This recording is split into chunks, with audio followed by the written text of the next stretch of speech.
पंजाब और हरियाणा में गर्मी जो है वो लगातार बढ़ रही है और अगर हम 3 दिनों की बात करें आने वाले 3 दिनों की तो आने वाले 3 दिनों में पंजाब और हरियाणा में खास तौर पर मौसम विभाग की तरफ से ये कहा गया है कि हीट वेव चल सकती है।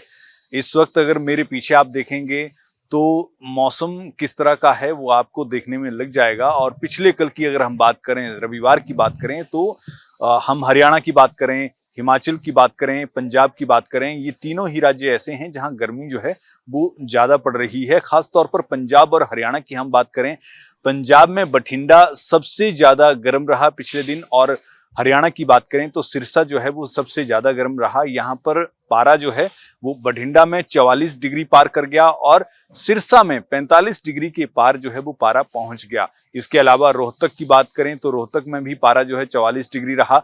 ऐसे ही पूरे हरियाणा की जब हम बात करते हैं तो पूरे हरियाणा में पारा जो है वो लगातार बढ़ रहा है और गर्मी जो है, हीट वेव जो है वो बढ़ रही है। तो ऐसे में जरूरी यह है कि आप दोपहर के समय कम से कम बाहर जो है वो ना निकलें। बहुत ज्यादा अगर जरूरी है तभी आप घर से बाहर निकलें, नहीं तो अगर जरूरी नहीं है तो दोपहर के समय आप घर में ही रहें। और दोपहर के समय बहुत ज्यादा ऐसा कोई जोर वाला काम जो है वो भी ना करें जिसमें कि आपकी ज्यादा मेहनत लगती हो, पसीना ज्यादा आता हो, या फिर बाहर आपको खड़े रहना जो है वो पड़ता हो। तो ऐसे में ऐसा काम आप ना करें। हिमाचल की बात करें तो हिमाचल में ऊना सबसे ज्यादा गर्म रहा। यहाँ का पारा जो है वो 39 डिग्री के पार चला गया था।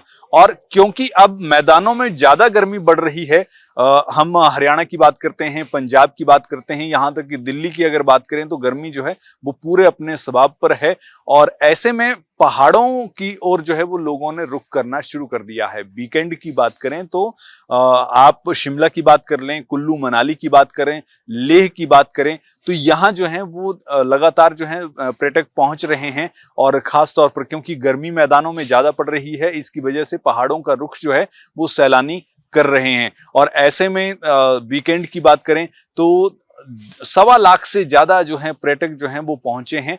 और होटलों की ऑक्यूपेंसी जो है वो भी शिमला की बात कर लें तो 70 से 80% जो है वो ऑक्यूपेंसी शिमला की रही। और 2 दिनों यानी वीकेंड की सैटरडे और संडे की ही बात करें तो हजारों की तादाद में जो पर्यटक हैं वो शिमला में पहुंचे हैं। तो ऐसे में क्योंकि गर्मी ज्यादा पड़ रही है इसलिए लोग जो हैं पहाड़ों पर ठंडे मौसम, क्योंकि राहत जो है पहाड़ों पर जाकर मिलती है गर्मी से, तो ऐसे में लोग पहाड़ों का रुख कर रहे हैं।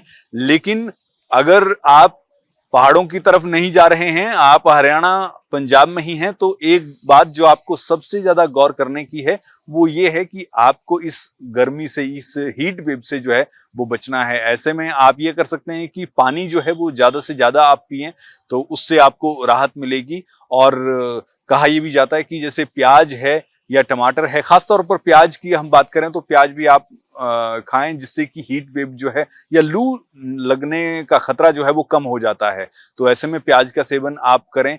और सबसे अहम और बड़ी बात ये कि आप जो है वो जब तक बहुत ज्यादा जरूरी नहीं है तब तक आप कम से कम दोपहर के समय आप घर से बाहर ना निकलें। और ऐसे में अपने, क्योंकि इस तरह का मौसम जो होता है, तो ऐसे में अपने बच्चों का और बुजुर्गों का खास ख्याल जो है वो आप रखें। और ये मौसम जो है अगले 3 दिन तक इसी तरह का, क्योंकि 3 दिन हीट वेव चलने का अनुमान जो है वो मौसम विभाग की तरफ से लगाया गया है। और ऐसे में 3 दिन बाद जो है मौसम में चेंज होगा। 13 तारीख को ये मौसम विभाग की तरफ से कहा गया है कि हल्की बारिश, आंधी तूफान जो है ये चल सकता है। तो उस वक्त जो है मौसम में बदलाव आएगा, लेकिन तब तक जो हीट वेव है उसका सामना आपको करना पड़ सकता है।